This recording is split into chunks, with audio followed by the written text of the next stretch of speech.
Okay, we've done your wage statements or your affidavit of no employer payments.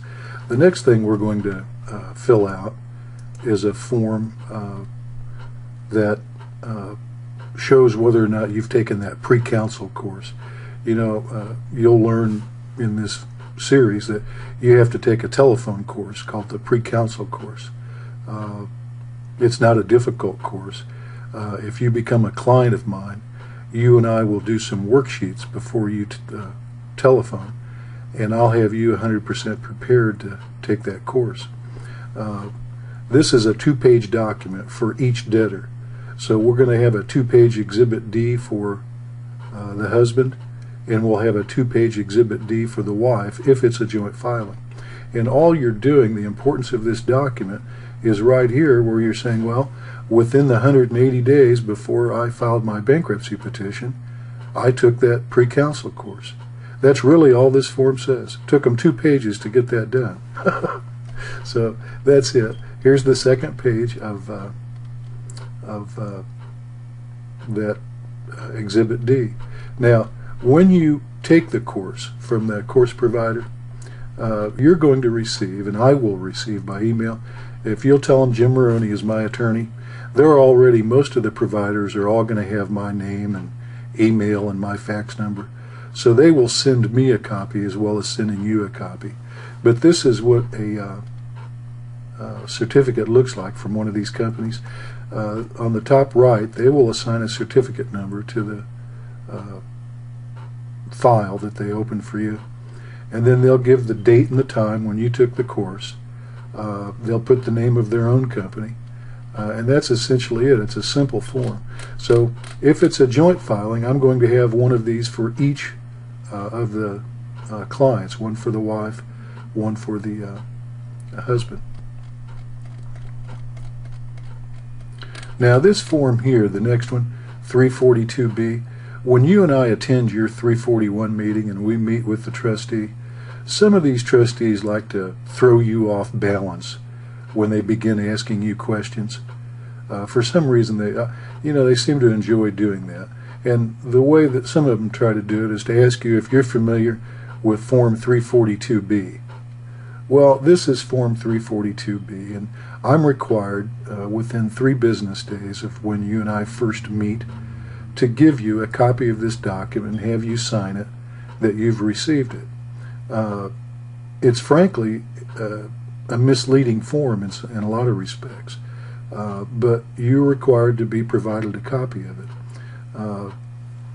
And I want you to read it. By all means, read it, but it has its limitations. Some of the information, though, I do want to share with you. Here, where it talks about Chapter 7, your filing fee to file a Chapter 7 is $299. Well, you pay me, and then when I file your petition electronically, I will use my law firm's credit card and pay the court right at that same time. So your filing fee for a Chapter 7 is $299.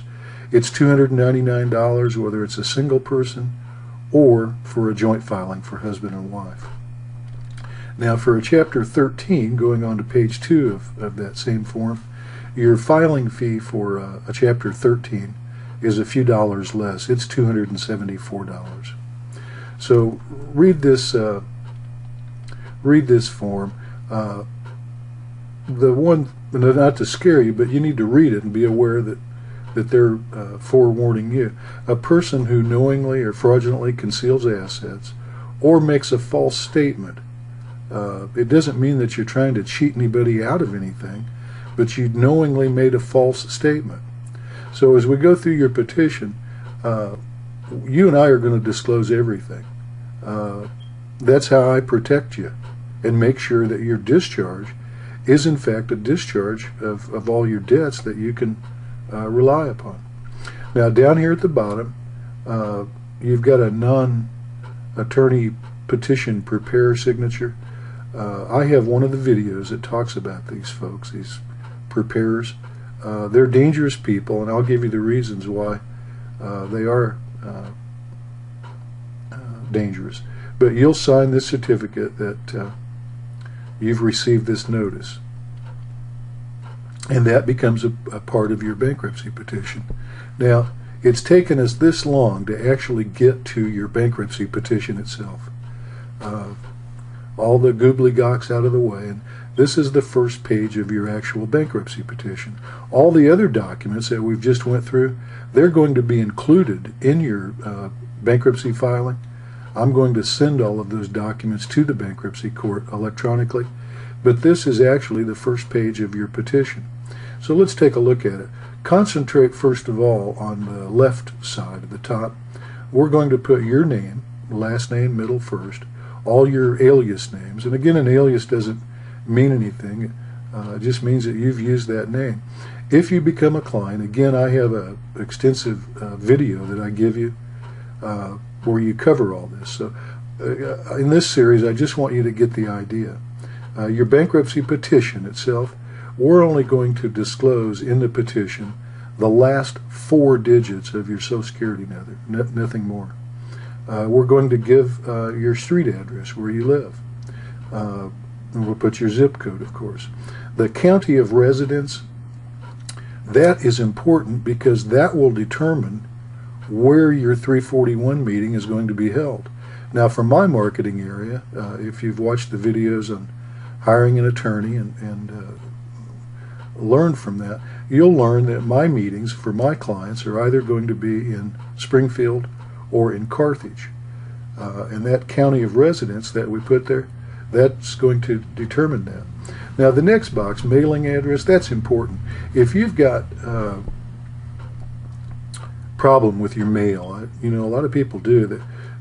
Postal people, I think some of them now are contract employees, and you can't rely upon your mail being delivered to you. Well, if that's your situation, then I would suggest to you that you give me another mailing address that we can send all your mail to.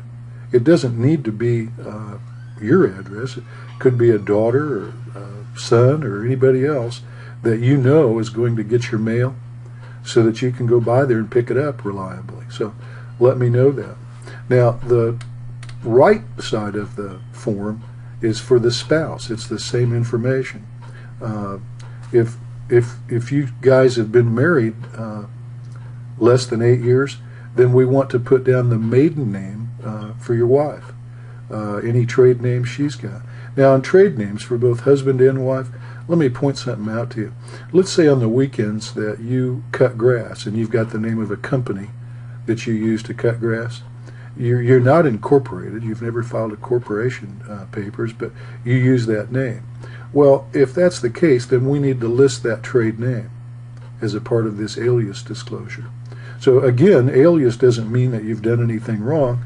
It just means that you have used that name.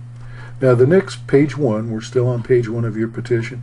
If you'll notice, it's type of debtor, and we'll check for your consumer bankruptcy, individual. In the middle box, we'll probably just leave that blank because you don't have a business. On the right-hand side, we're going to either check Chapter 7 or Chapter 13. If you'll notice, the bankruptcy petition itself is a generic form that's used for all kinds of bankruptcies. We're going to check the box, filing fee attached. That I pay that when we file your petition. On the bottom of page 1, there's a bunch of statistical information. Estimated number of creditors, estimated assets, estimated liabilities. Frankly, my computer software does that. So don't worry about it, but I just want you to know that that's part of what your bankruptcy petition is. There's one box I want to show you up here where it's nature of debts. If you're in business, then most of your debts are not consumer debts. And if you're a regular filer, we're going to check the box that they're consumer debts. Now, if you become a client of mine, I disclose to you in a CD disc what consumer debt means. Thank you.